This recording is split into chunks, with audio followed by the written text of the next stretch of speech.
আসসালামু আলাইকুম। কেমন আছেন সবাই? আশা করি যে যেখানে আছেন ভালো আছেন, সুস্থ আছেন। আপনাদের দোয়া আল্লাহর অশেষ রহমতে আমরা সবাই ভালো আছি। তো আজকে আমরা ভাপের পিঠা বানাচ্ছি বাসায়। সেটাই আপনাদের সাথে শেয়ার করছি। এই শীতে ভাপের পিঠা কিন্তু ঘরে ঘরে পিঠার আয়োজন করে থাকে। তো আমরাও সেরকম আয়োজন করেছি। সেটাই আপনাদের সাথে শেয়ার করছি। এখানে আমি ১.৫ কেজি সিদ্ধ চাউল ভিজিয়ে রেখেছিলাম ১ ঘন্টা। তারপর ভালো করে ধুয়ে আমি একটা স্টেনারে পানি ঝরাতে দিয়েছি। এটাকে আমি গুঁড়ো করে নেব। তো এটাকে গুঁড়ো করব মেশিনে। আমাদের বাসার নিচেই মেশিন আছে। চাউলগুলো ভাঙিয়ে নিয়ে এসেছে।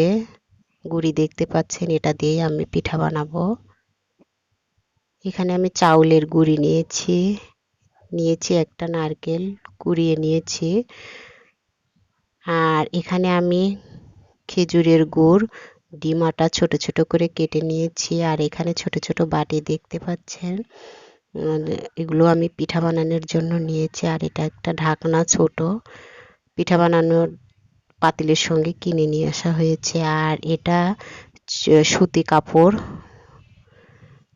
আর এটা ভাপের পিঠা বানানো পাতিল। এই পাতিলটা দিয়ে ভাপের পিঠা বানানো হয়। এটার মধ্যে আমি পরিমাণ মতো পানি দিয়ে চুলাটা জ্বালিয়ে দিয়েছি পানিটা ভাপ তোলার জন্য।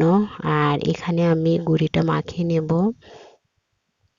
প্রথমে আমি পরিমাণ মতো লবণ দিয়ে দিচ্ছি পানি। এখানে কোনো গরম পানি অথবা ফ্রিজের কোনো ঠান্ডা পানি লাগবে না, নর্মাল পানি দিলেই হবে। আর এটাকে অল্প অল্প করে পানি দিয়ে এভাবে করে মেখে নিতে হবে। একবারে প্রথম অবস্থায় অনেক বেশি পানি দেওয়া যাবে না, তাহলে পানিটা বেশি হয়ে যেতে পারে। অল্প অল্প করে দিতে হবে আর মাখিয়ে নিতে হবে। আর আমি এখানে অর্ধেকটা গুঁড়ি নিয়েছি ১.৫ কেজি চাউলের, আর বাকি গুঁড়োটা আমি রেখে দিয়েছি। এটা দিয়ে আমাদের হয়ে যাবে।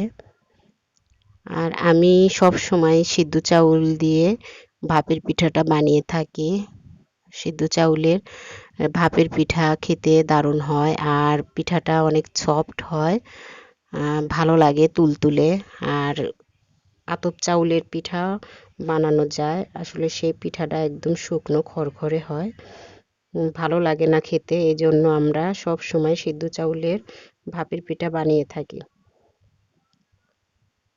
তো গুঁড়িটা মাখানো হয়ে গেছে। এবার এটাকে চেলে নিতে হবে। এরকম একটা চালনি নিয়েছি আমি, আর একটা পাতিলের উপর আমি চেলে নিচ্ছি। তো গুঁড়িগুলো মা চেলে দিচ্ছে, আমাকে হেল্প করছে। আসলে সব কাজে আমি করে নিচ্ছি, মা আমাকে গুঁড়িগুলো চেলে দিচ্ছে, বলছে দাও, একা একা তুমি পারবে না। আর নিচে দেখতেই পাচ্ছেন গুঁড়িগুলো সুন্দর হয়ে পড়ে যাচ্ছে, কিছুটা চালা হয়ে গেছে। এবার একটা পিঠা আমি আপনাদেরকে বানিয়ে দেখাবো যে কীভাবে করে পিঠা বাটিতে ভরে বানাতে হয়। তো মা আপনাদেরকে ভরে দেখাচ্ছে।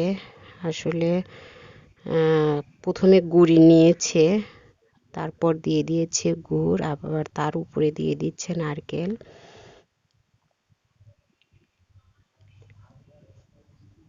এবার আবারও গুঁড়ি দিয়ে দিচ্ছে, দিয়ে একটু চেপে চেপে দিতে হবে, দিয়ে সুন্দর করে নিতে হবে, কারণ চেপে চেপে না দিলে পিঠাটা ফেটে যাওয়ার সম্ভাবনা থাকে। আমরা সবাই আসলে পিঠা বানাতে জানি, বাঙালি মেয়ে যেহেতু। তো আমরা কিভাবে বানাচ্ছি সেটাই আপনাদের সঙ্গে শেয়ার করলাম। এবার আমি পিঠার পাতিলের উপর দিয়ে দেব। পানিটা ভাপ এসে গেছে, এই ভাপেই আমি পিঠাটা দিয়ে দিলাম।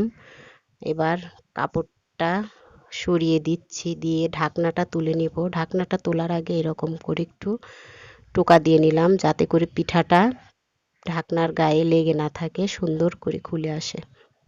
এবার কাপড়টা দিয়ে ঢেকে, একটা ঢাকনা দিয়ে ঢেকে 5 মিনিট জাল দিয়ে নেব। 5 মিনিট পর আমি ঢাকনাটা খুলে নিচ্ছি। তো পিঠাটা কিন্তু হয়ে গেছে, আমি আপনাদেরকে দেখাচ্ছি। অনেক সুন্দর হয়ে ভাপ হয়েছে। তো ধরে আমি নামিয়ে নিচ্ছি। আর আপনারা একটু সাবধানে এই কাজটা করবেন, কারণ হাতে ভাপ লেগে হাতটা পুড়ে যেতে পারে। তো পিঠাটা কিন্তু অনেক সুন্দর হয়েছে। তো আরও একটা পিঠা আমি দিয়ে দেখাচ্ছি আপনাদেরকে।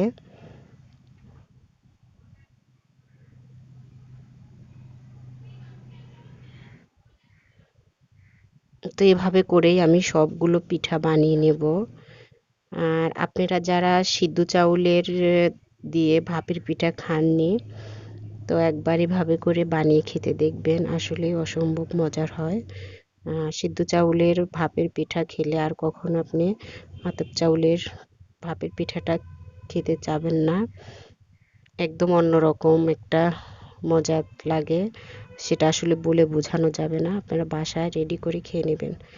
তো সবগুলো পিঠা আমি এভাবে করে ভেজে নিয়েছি, অর্থাৎ বানিয়ে নিয়েছি। তো এখান থেকে আমি কিছু পিঠা আমার মেয়েকে দিয়েছি, মেয়ের দাদাকে এবং মেয়ের বাবাকে দিয়েছি, ওরা খেয়েছে গরম গরম।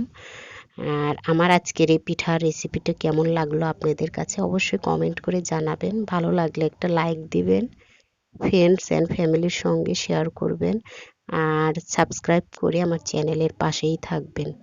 আজকের মতো বিদায় নিয়ে নিচ্ছি। সবাই ভালো থাকবেন। আল্লাহ হাফেজ।